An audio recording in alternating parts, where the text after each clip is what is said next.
बासमती तांदूळाची खीर करणार आहोत. बासमती तांदूळ आपण भिजत घातले आहे. आपण सर्व साहित्य घेतलं आहे. दूध घेतलं आहे, ड्रायफ्रूट, साखर, वेलची पूड. आता तूप घालून घेतलं आहे. त्याच्यामध्ये ड्रायफ्रूट भाजून घेणार आहोत.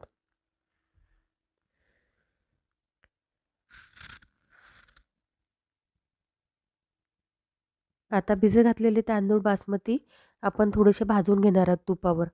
लालसर होई तोपर्यंत ते बासमती तांदूळ आपण भाजून घेतलेले भाजून घेऊ तुपावर लालसर होईपर्यंत थोडेसे.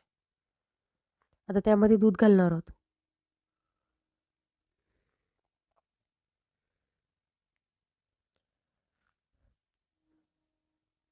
एक अर्धी वाटी साखर घालणार आहोत.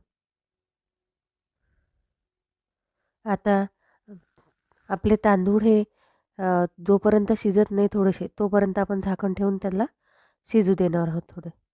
1 चमचा वेलची पूड घालणार आहोत आणि रामबंधूचं केशरचा मसाला आहे तो 1 चमचा टाकणार आहोत.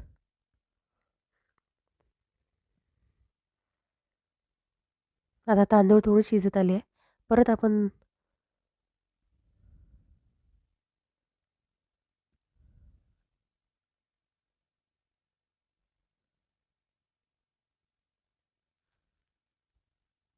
खीर आपली तयार झाली आहे.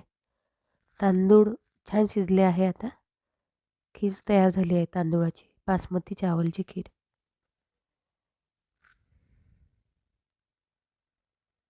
खूप छान लागते ही खीर. झटपट होते. लहान मुलांनाही खूप आवडते आणि घरात सर्वांनाच आवडते, मोठ्यांना पण. खूप छान होते.